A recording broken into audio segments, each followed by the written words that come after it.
Yo, what's up, y'all? It's your boy Perion, and today we talking about growth. Feel me? We talking about growth, right? Um, for one, I came from a very dysfunctional family. Um, not the best ways were taught to us growing up. I have grandparents on my mom's side. The grandparents I had on my dad's side, his dad passed away a while back. Probably I want to say in 2017, 2018. I'm really not sure. But my dad's real mom passed away when he was younger. And the lady that my grandfather on my dad's side got with, um, I'm not sure if she's still living or not. Like we called her Mama Sharon, but I only really seen her like maybe 5 or 6 times in my life. Um, they were Katrina survivors, so yeah, there was. I remember when Hurricane Katrina hit, and they were calling all over Houston to figure out where they were. Hold on, let me turn this. Turn this off. Wait, 1 second. Can I pause the live? Give me 30 seconds.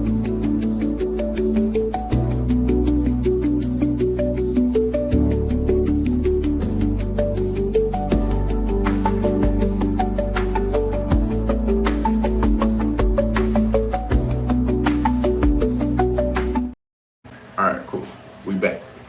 So, wait a minute. Hold on.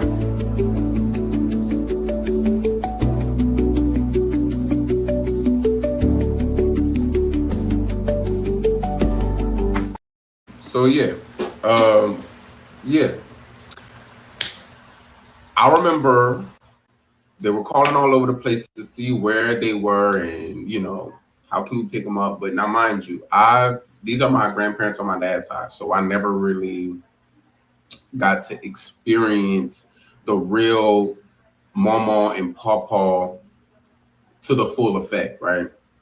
So my mom and my dad, no, my grandparents on my mom's side, we had to call them grandmother. Like that's what we had to call them, grandmother. Like it wasn't mama, papa. They felt like that made them feel old in a way, right? Even though it's almost like a term of endearment in Louisiana, calling your grandmother mama or your grandfather papa. But um they were not there for any of our births. Like they were not at the hospital. They didn't really approve of my dad or my two other siblings, Miranda and Julian. They didn't approve of their dad either. Now our parents weren't perfect. Our dads weren't perfect. Um, you know, one was abusive, and the other one, he was like a cheater. He was a drug dealer. Just like a whole bunch of stuff. Double life, all that type of stuff, right? So, um, my grandparents, they were not always emotionally intelligent or emotionally present in a lot of our lives, from their grandchildren you know to their children. You know what I'm saying? And um you kind of have to remember that, well, we all have to remember that our grandparents, they grew up in a time, especially if you have black grandparents, they grew up in a time of racism, in the time of just poverty for real. I remember my grandmother saying that her mom had to wear drawers on her head, you know, while she was picking peppers. in, the pepper field to make ends meet. You know what I'm saying? So my grandmother has Alzheimer's now, or dementia, one of the two. I'm really not sure what it really is and how big the effect is, but my grandfather, he worked offshore and then he got hurt offshore, and after that he never worked again. So he wasn't really the type to really go to work, handle business, you know, come home, want to see his grandchildren. He was just always at home working on something, whether he was cutting the grass or he always had dogs. He had dogs that were like, I remember Tiger and Cyrus. They were mean as fuck. It was a Rottweiler and a German Shepherd. Like he had to keep them in the cage because they were so mean. And he had a set of dogs before that. He had a Yorkie, Nicky Parker, and then he had Bosco and Khan, which that was my uncle's dogs. My uncle, who's a Scorpio, he had a pit bull, and my other uncle, who was a Gemini, he was a German Shepherd Rottweiler mix. So I guess they couldn't keep taking care of the dogs. They knew my grandfather was the type to care for dogs, so he left them with my grandparents. They left the dogs with my grandparents or whatever. But my oldest, not my oldest uncle. Well, I have one uncle who's gay, right? He's gay. He's very handsome. He works out a lot. He takes care of his body. He travels all the time. He lives in California. Like he is someone who you can look up to for real. You know what I'm saying? Because he came from a place where he was always looked down upon because of his sexuality, because of who he chose to be. Not even chose to be, but because he is who he is, right? They didn't want to they didn't want to really love him openly because I feel like they would have felt way too vulnerable having to love their gay son to the fullest. You know what I'm saying? And my uncle had cancer, and he actually survived cancer, right? And after he survived cancer, he was like, you know what? I'm not about to sit around New Iberia. I'm about to live my life. And so he did, right? So he did. He beat cancer and he started living his life. Now, he had to go through a lot of emotional and verbal abuse because he was gay, right? Now I have another uncle. His name is Uncle Kevin, and he went to the army, and he was kicked out of the house after he returned from the army or something like that. So can you imagine like the pain he possibly felt after going to war, going I don't know if he went to war, which I think he did, but he was in the army, bitch. If you went to the army, then you never know what could pop off. You feel me? And I don't know his whole story. I just know that he was kicked out of the house after a certain age. I think my grandfather felt like he didn't want to be the only man in the house, right? So, and then my mom, she was in a lot of, well, not a lot. She was in two toxic ass relationships where in the first one she had my first two siblings, Miranda and Julian, and then the second one with my dad, she had me, Jacob, and my brother Jordan. So pretty much her whole life was about her kids. You know what I'm saying? Because she got love from her kids, real, true, authentic love. And whenever we talk about growth, I want us to remember that you don't always know what your parents been through for real. Whether it's before you got here, while you were here, and they were trying to make ends meet. You know, you could have been a kid, just being a kid, not knowing what your parents were dealing with and everything. So, um, I've seen a lot of things about my grandfather. Right, he was very, for one, he was very controlling. He was controlling in a way where whatever he says goes, whether it's toxic or not, whether it's the right way or not, whatever he says goes. So imagine that being your grandfather and you're witnessing his toxic patterns and toxic behavior trickle down into his family from top to bottom. You know what I'm saying? I remember me and my grandfather were walking one day, and I remember talking to him. I was like, you know, you the reason behind all of this, right? I'm like, all of us came from your ball sack, nigga. All of us. So all of this, we came from you. And then we came through our grandmother's womb. Whether we, see it that way or not, like, you know what I'm saying? We came from you, nigga. We came from you. So um my mom was, I'm sure she was kicked out of the house too. It was just very toxic.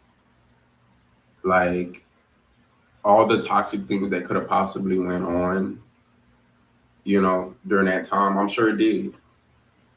And they had to deal with a lot of shit. My uncles and my mama and my auntie, both of them, right? Because my grandfather had a child with a woman whom I love very much. I love her so much. Like if y'all were to meet this lady, you have no reason not to love her. Like she is golden.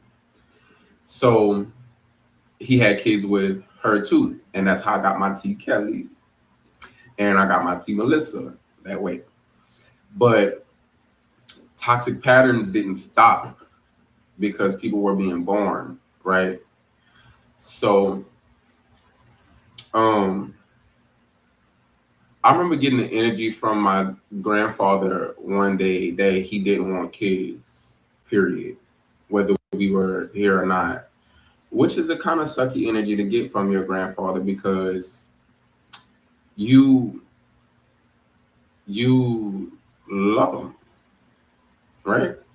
I remember going over there some days, he would always be irritated at the fact that we're there. I'm like, damn, like we your grandkids. Like we come in here to holler at you, talk to you.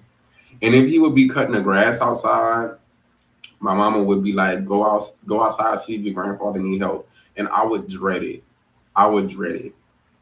Because not only am I gay and I have to deal with a man who I know doesn't like gay people, I have to go and keep trying to prove a point to somebody as to why I'm worthy. That's what it felt like. It felt like I'm at a young age, you would be surprised how much I overextended myself just to feel some type of love or some type of care from certain individuals in my family. You know what I'm saying? So he would always be upset or mad. Like I remember feeling like I used to have to sneak to get a snack in their house. Like I'm your grandchild. Like why am I scared to go in the kitchen and get a snack? Or like I remember one time I was doing something. I think I was eating food and I went to open the refrigerator and I left a stain on the handle of the refrigerator. And he was like, "Look what you did." And I mean, I didn't have no words. Like I was like shook. He was like, "Look what you did." I'm like, "What? What do you mean that I leave a stain? Or I'm sorry." Like, he didn't say. He could have just said like, "Make sure you wipe that. You know, make sure you wipe that off, or make sure you clean that. You know." It was just like a "look what you did, you fucking dummy" type shit. It was like very. It was like ugh, like you know. And he's not perfect, but we have to remember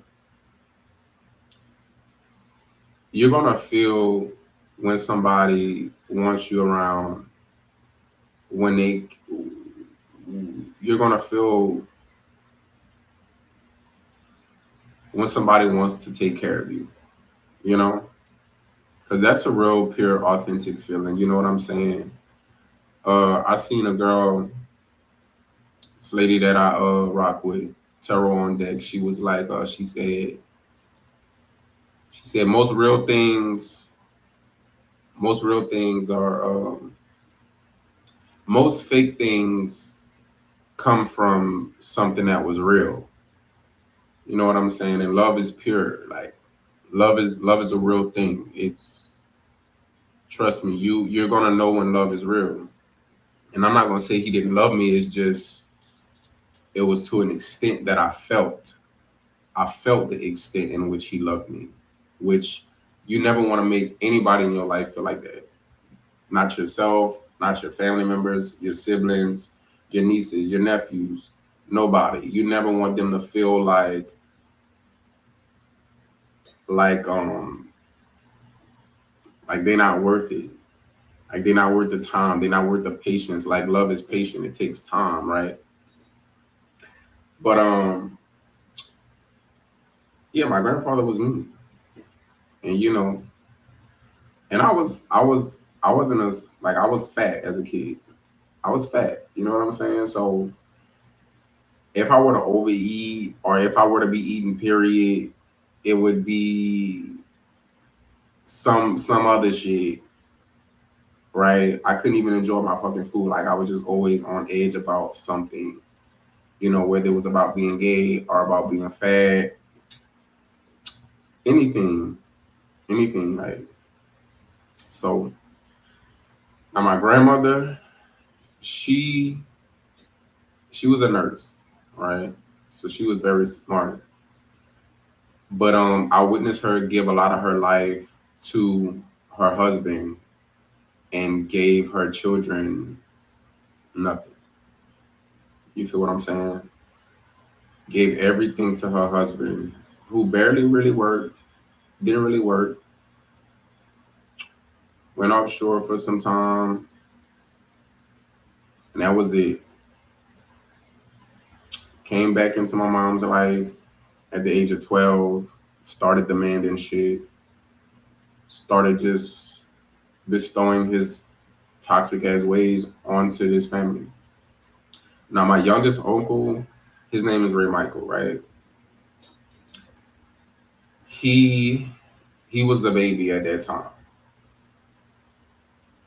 and he got everything he wanted. He got a graduation party. He got a car. He got two cars from my grandparents. You know, he got a home from my grandparents.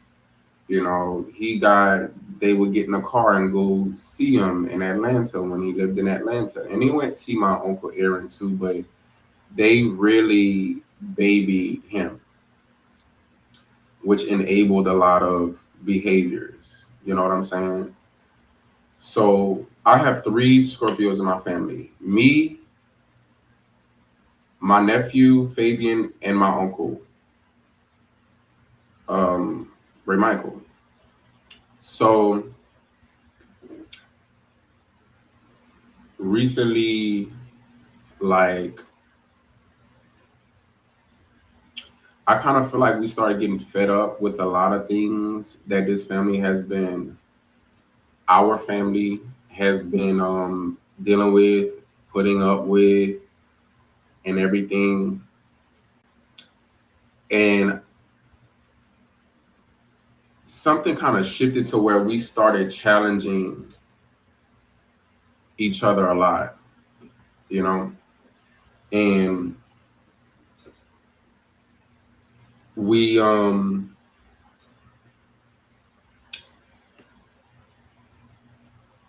we kind of stopped. We kind of got far apart.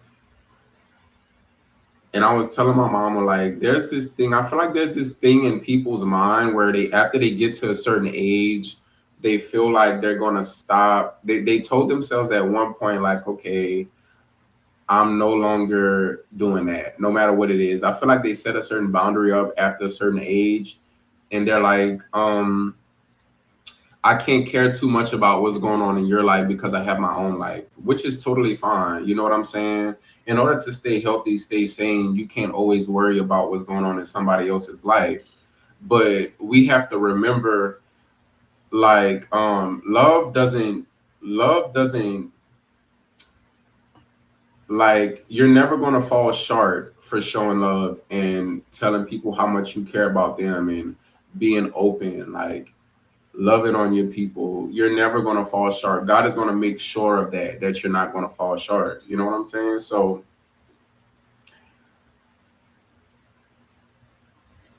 growth takes time, whether we know how much time it takes or not. That's something that we don't really know for real. But if we see unhealthy patterns in a family dynamic, in a sister dynamic, in a brotherhood, in anything, any even in friendships, if we see an unhealthy pattern, we have to address that and address it head on. You know what I'm saying? So we can change and grow and move towards the future. And forgiveness is huge. Forgiveness is huge in life, period. You have to learn how to forgive people, and you have to forgive yourself. You have to forgive yourself. That's very, very crucial, very important to be becoming healthy, becoming balanced, becoming stable mentally, even physically. You know what I'm saying? Because people don't know this, but when you hold in so much and you swallow so many words and everything, it can mess with your health. It can mess with your health. And like even your gut.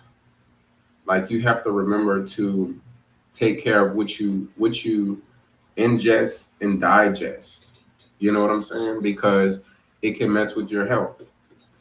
So um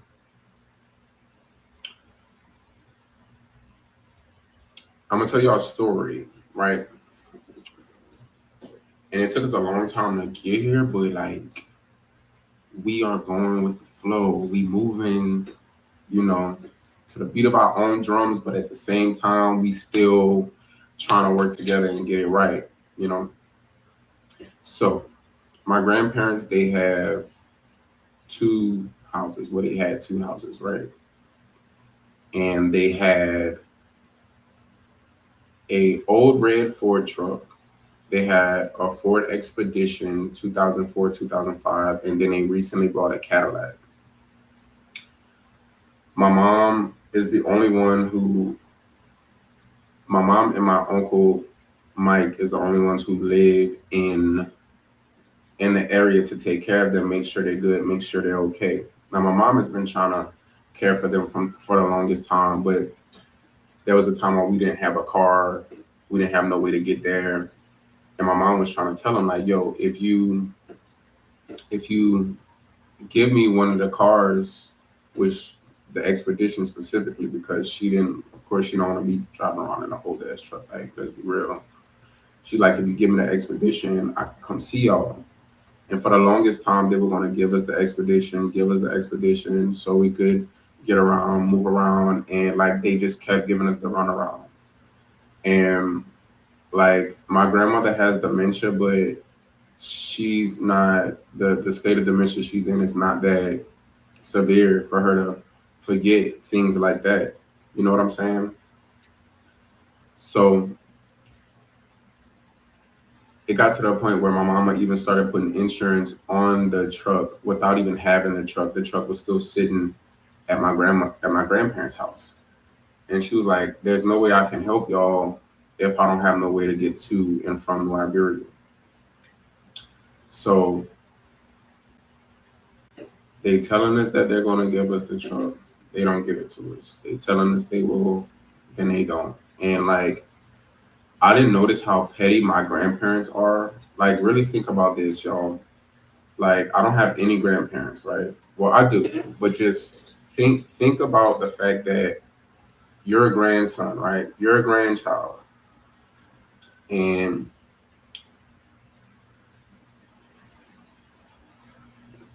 your grandparents probably can do nothing wrong, right? When you love them to the extent that a grandchild loves their grandmother or their grandfather. So they ended up telling her, okay, we're not going to give you the car. We're going to give the car to Ray Michael. So this will be his third car that they've given him, right? So my mom is like, okay, what about the house? Because at least if I have the house, I would be in New Iberia and I would be able to come see y'all. She still wouldn't have a car though, even if she got the house in New Iberia. So she was like, okay, if y'all give me the house, I'm gonna fix it up and at least I'll be closer to y'all. So I had to step in and say, okay, mom, even if you get this house, they give you this house, they're going to be expecting you to take care of them, continue to take care of them. You're still going to have to find a way to get a car, and you're still going to have to pay the money to fix up the house because the house is not livable. You can't live in it. It's just been sitting there for the longest. He let two people live in that home, Ray Michael, and he let my cousin, my T. Kelly's son, live in there. And he was hounding him for the rent, hounding him for the rent, hounding him for the rent. Now he has kids, right? So you would think that his grandfather would look out for him in that way. You know what I'm saying? Take the house. He wanted to paint the cabinets or something. He had an issue with him painting the cabinets, trying to make the house livable. Everything he did to the house, he had a problem with it, right? Possessive. Possessive is what it is, and it's controlling. But sometimes we think in our mind that we have to accept that, or this is all you can get.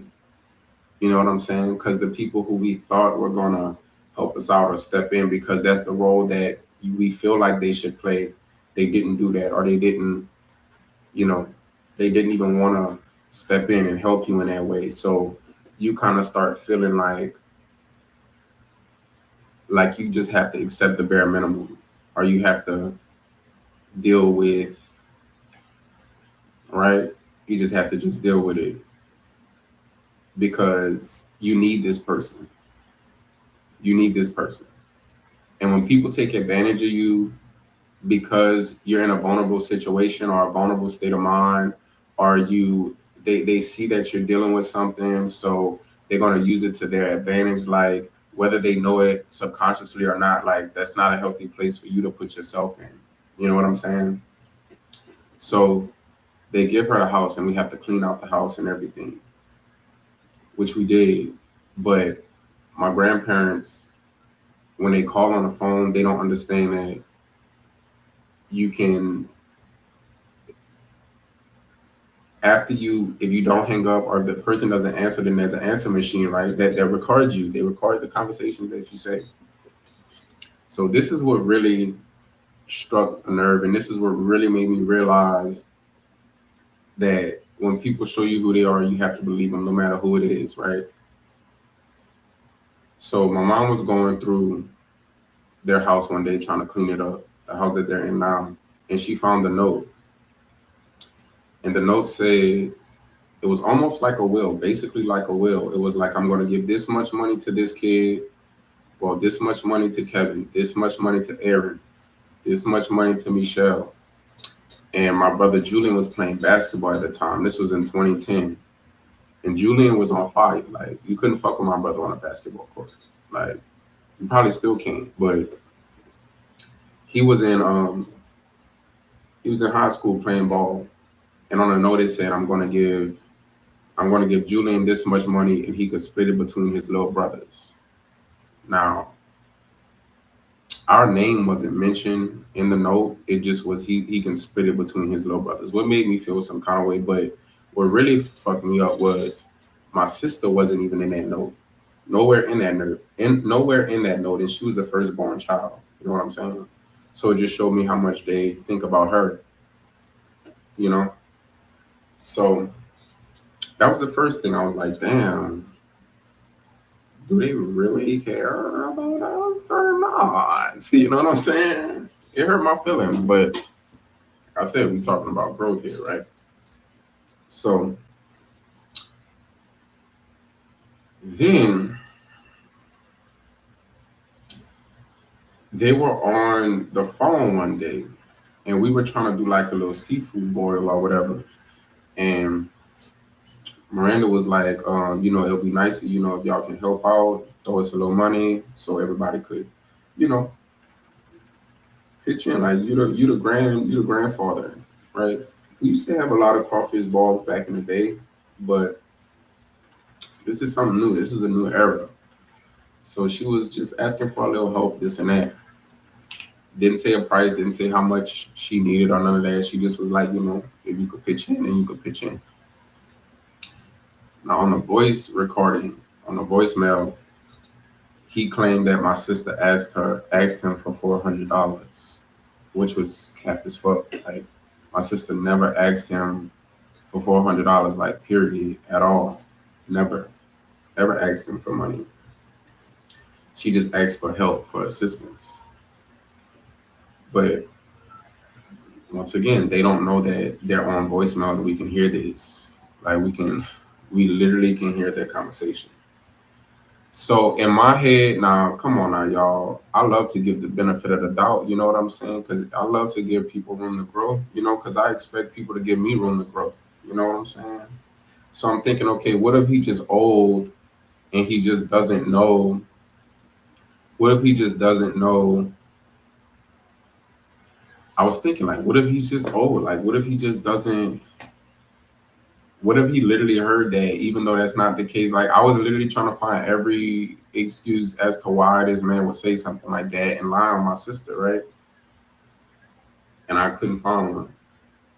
But the straw that broke the fucking camel's back, right? They gave my mama this house, right? And we had to go in there and clean all kind of shit out. Clean all kind of shit out. And my mom was like, there's no way I'm going to get this house and then I'm going to spend more money trying to fix it up just to live in New Iberia and not have a car. Like I'm still going to have to find a car. So she's like, okay, I'm going to have to sell this house. I'm going to have to sell this house and I'm going to have to use that money to get a car. I'm like, that's totally reasonable. Like nobody hasn't stepped in for you, stepped up, given you nothing, man. Like you have to do this for yourself. You have to do this for your family. You have to do this.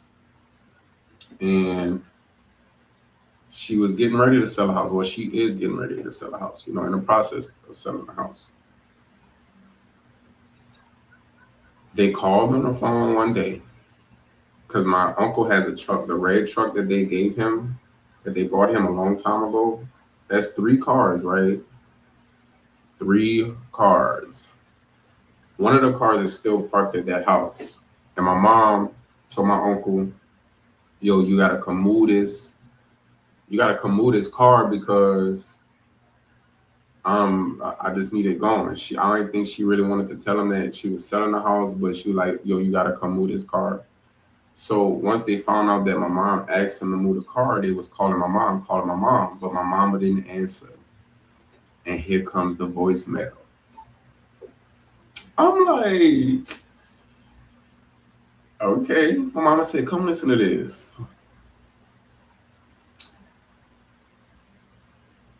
I I listened to the voicemail, and he basically said, "Tell her I want my house back."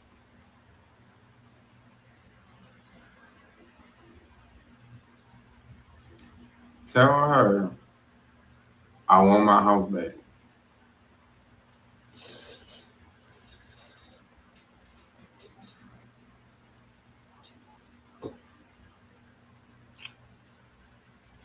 Picture your grandfather,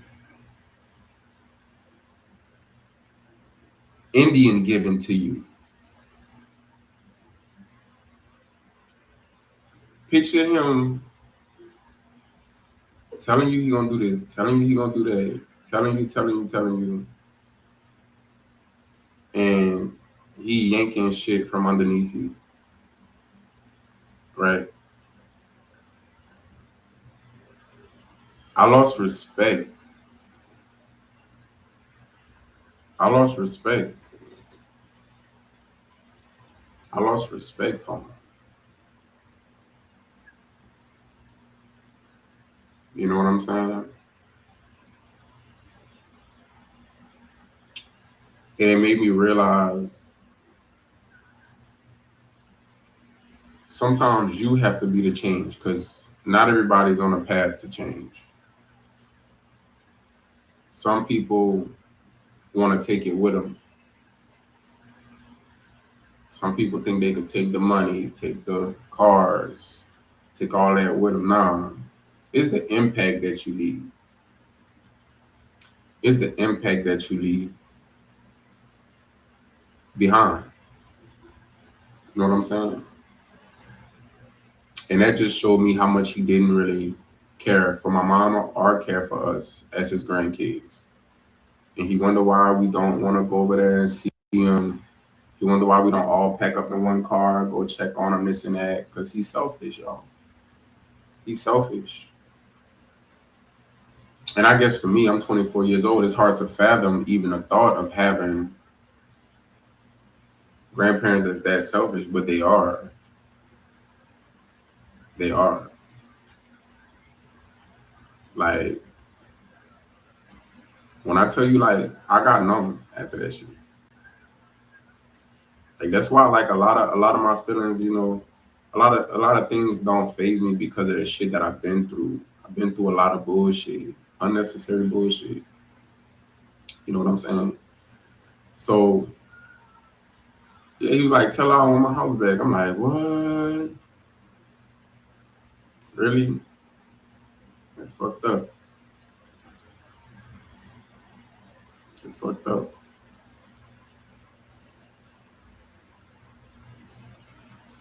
So the dynamic between my siblings, right?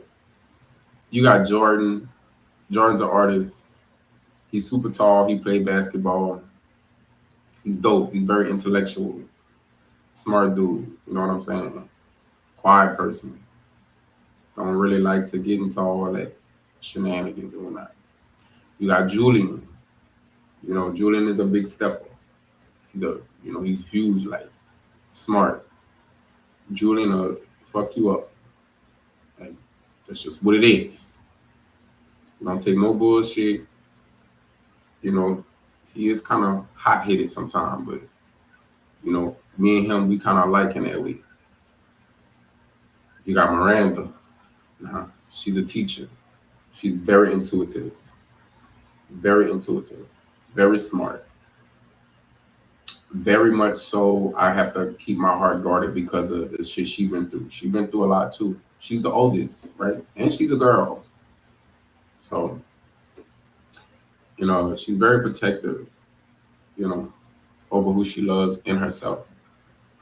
Then you got me. You know what I'm saying? I'm not sure what they'll say about me, but I mean, I'm the one who wants to turn up, enjoy life, get things going, get things moving. I don't want to see them fighting. I don't want to see them arguing with each other. I don't want to see them going through stuff by themselves. Because everybody, like I said, once you get to a certain age, you put up this boundary where you're like, okay, I'm not going to extend myself that far because the last time I extended myself that far, I got hurt. Or you seen you've been hurt because of this, you've been hurt because of that. So you don't want to overextend yourself, right? You don't want to, give that water out per se. So because we get scared that we're pouring it into an empty well or a bottomless well per se. And I noticed that with my siblings a lot. They they get scared to open up, you know, but I'm witnessing growth with them because I feel like they're starting to see how certain traumas and negativity was passed down without us even knowing. You know what I'm saying? And when I tell y'all, I got fed up one time. Like I got so listen, I got so fed up about a lot of shit. Like if you told me the young me was pulling guns on motherfuckers and all type of other shit, like I wouldn't believe it. I wouldn't believe me. I wouldn't believe it. If you told me the young me was was bitch fed up, ready to off some shit, like it's a rap, like I wouldn't believe it. But I was just so done with the toxic shit in my family. I was like, okay, like if y'all don't know how over the bullshit and toxic shit if y'all don't know how over it I am, I'm about to show y'all how over it I am. And I feel like everybody got to that place. Everybody, all of my siblings got to that place where they were like, they were just tired. They were tired of having to grasp at straws. They were tired of having to use the little bit that they had because nobody left this for us or nobody set it up for us to be in a better position as children. And if we being honest, none of us asked to be here for real. None of us asked to be here on this earth, but we here and we have to understand that it's a blessing to be able to live this experience and have these people around you, no matter who it is. That's why you have to love them, love people, and treat them like a person, treat them with respect, treat them with love. You know what I'm saying? And we got fed up with a lot of shit. Now, my sister, she been fed up. She been fed up. And then my oldest brother, he been fed up too. My oldest brother beat the shit out of my uncle one time because my uncle used to fuck with him nonstop. And he fucked with my brother on the right day and on the right fucking time, and my brother wore his ass clean the fuck out. He asked for it. He asked for it. And so my brother delivered. And then Jordan is very quiet. You gotta watch Jordan. You have to watch Jordan because Jordan is like he got that special being cannon, bitch. Right? He got that special beam cannon, my nigga. I'm telling you this. So, um,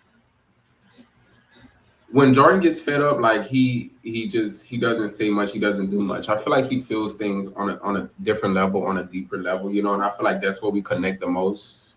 Because me and Jordan have a very poetic way of talking to each other. You know what I'm saying? And he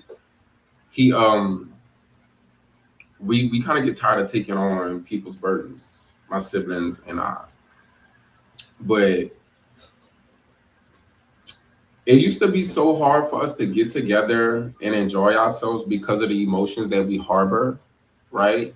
And how sometimes we feel, we have so many feelings about situations and things, you know. And we were so close to our mom, like we know everything about our mom.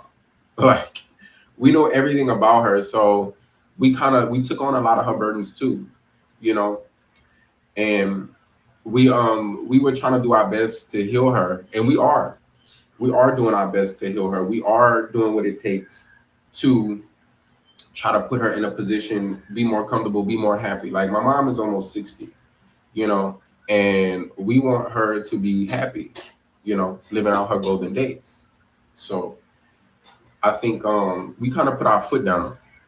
And Julian has kids. Julian has 4 kids. Miranda has 2, right? So we kind of put our foot down. And I'm like, okay, if I'm gonna be the gay uncle, I'm gonna be the best gay uncle there is. Period. Like my nephew told me yesterday, he was like, you need to grow up. I said, no, I'm not growing up. I said, I'm gonna sit here and I'm gonna play with y'all. We're gonna play this game and all this shit. I don't care how old I am, I'm gonna do this because I love y'all.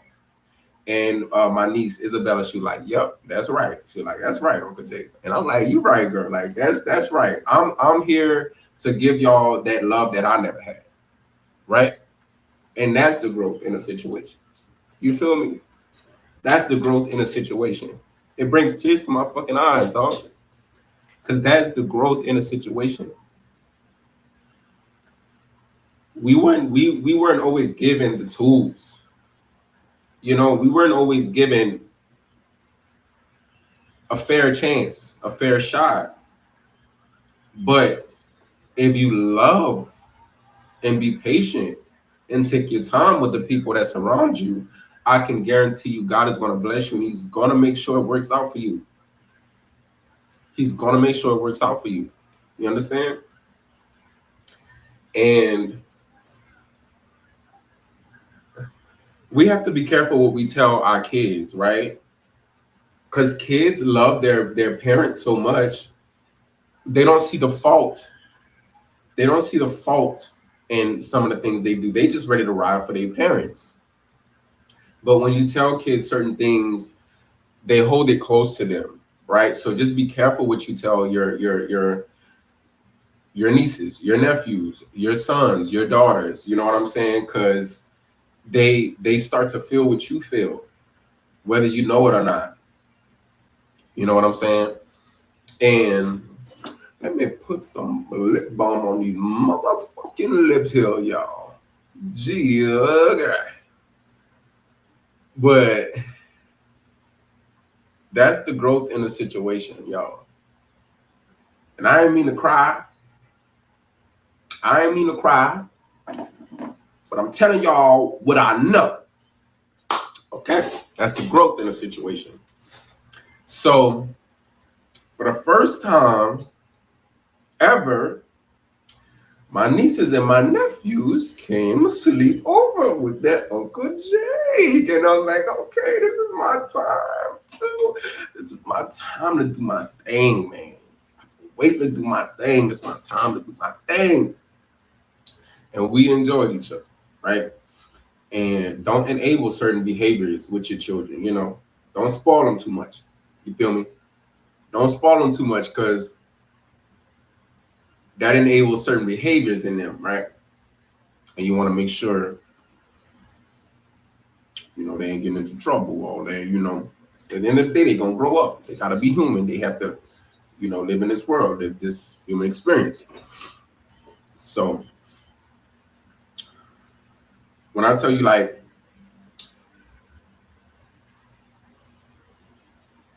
don't